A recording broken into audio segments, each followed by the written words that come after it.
The Nexus-King. This is a 3-phase boss fight with 2 intermissions. Phase 1 is about removing 3 stacks of a debuff. Phase 2 is about avoiding a bunch of attacks. The first intermission is about killing a bunch of adds. The second intermission is a DPS race. And the third and final phase relies on creating and destroying black holes. Phase 1. Once engaged, the boss will use Decree Oathbound. This is going to hit the raid and apply 3 stacks of Oathbound to everyone. The main goal is to remove all 3 stacks of this before the boss uses his Invoke the Oath ability. Anyone who still has a stack of Oathbound, once this is used, will become mind controlled and need to be burned down by the raid. To remove these stacks, the raid must stack in the boss's Conquer ability. This soak attack targets and tracks the tank, so the tank should stay still to let everyone group up. Each time you are hit by this attack, you will lose 1 stack of Oathbound and gain a debuff that increases the next Conquer's damage by 50% for 20 seconds. So the raid needs to split in half to alternate soaks. He will use this 6 times before casting Invoke the Oath, so make sure your stacks are gone. If you miss one, you'll need to soak twice in a row, so pop a defensive. The boss has one more tank tracking ability called Vanquish, which is a large frontal cone, and this also applies a 50% damage increase debuff. The boss follows the same cadence. He will use the Conquer Soak, followed by 2 Vanquishes, and then another Conquer Soak. The tank not soaking needs to position on the opposite side of the boss and taunt after the first Vanquish. Make sure to mark the tanks so that the raid can easily see where they are. As another note here, those hit by Conquer are briefly knocked up into the air, which makes it a little harder to quickly evade the Vanquish attack. Behead is the boss's other main ability. This marks a few players with claws underneath them.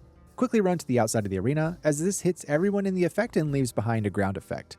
Aside from that, the boss occasionally throws a dot on random players, and you need to sidestep the breath attacks that are going across the floor. A final note is that there are dragons along the outer ring, and if you get too close, they will swipe you, dealing damage, so keep your space. Phase 1's abilities. Decree Oathbound, a 6-second channel, dealing raid damage and applying 3 stacks of the Oathbound debuff. Invoke the Oath. This deals raid damage and mind controls any player that still has the Oathbound debuff. Conquer. This tracks the tank with a soak circle. Getting hit removes a stack of Oathbound and also applies a 50% damage increase debuff for 20 seconds. Vanquish. This tracks the tank with a frontal cleave attack that applies a damage increase debuff of the next Vanquish by 50% for 20 seconds. Banishment. This targets several players and applies an 8-second dot. Behead. Several players are targeted with claw marks. This leaves behind a ground effect until the next to be hit. Phase 2. At 50% HP, the boss will summon and mount his Drake, knocking everyone backwards, so make sure you don't get knocked off the platform. The main thing here is to avoid the boss's Dimension Breath ability. Netherbreaker is going to target a few players with a large circle. You want to run this away from the raid. After it goes off, it will leave behind a portal. Once the Drake uses Dimension Breath, it will not only target and track the tank, but it will expel from those portals, meaning everyone needs to be aware of the directional lines. Tanks need to be aware of the Cosmic Maul attack. This applies a stacking debuff that increases damage of Dimension Breath by 50% for 10 seconds, so swap after each use. The Behead Claw attack is still present here, so handle that accordingly. Phase 2's abilities. Coalesce Voidwing. This is the transition that triggers at 50% HP, that does raid-wide damage and a knockback. Netherbreaker targets a few players with a large circle. It explodes, leaving behind a portal effect where Dimension Breath will shoot from.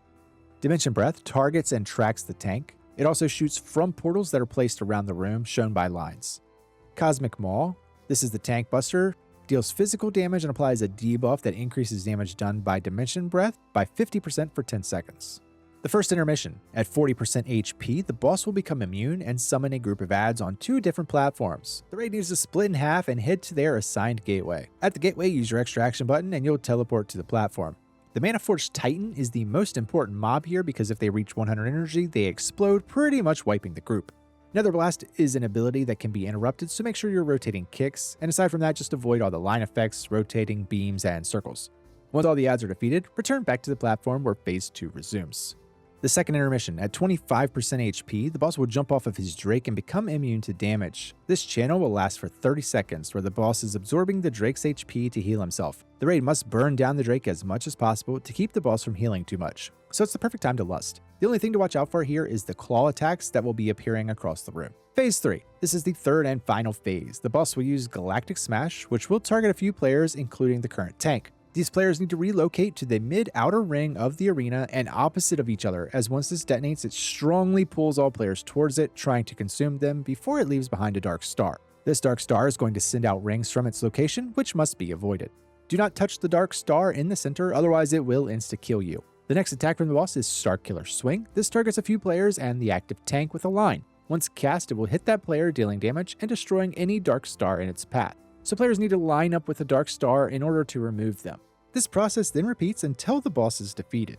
Tanks need to be aware that each time they are hit with Galactic Smash or Starkiller Swing, they get a stacking debuff called Star Shattered.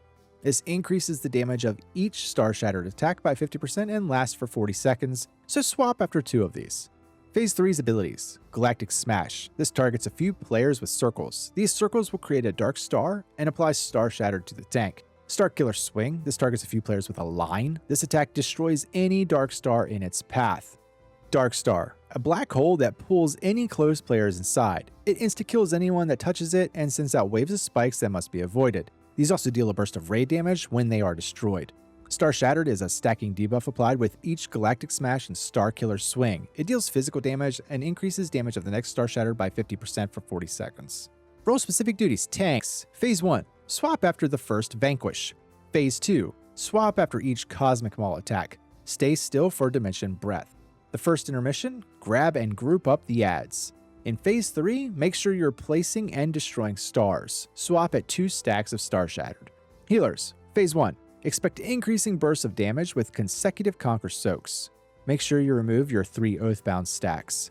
In Phase 2, expect constant pulsing raid damage, and those hit with Netherbreaker are going to take a large burst of damage. During both intermissions, you're just going to expect constant pulsing raid damage.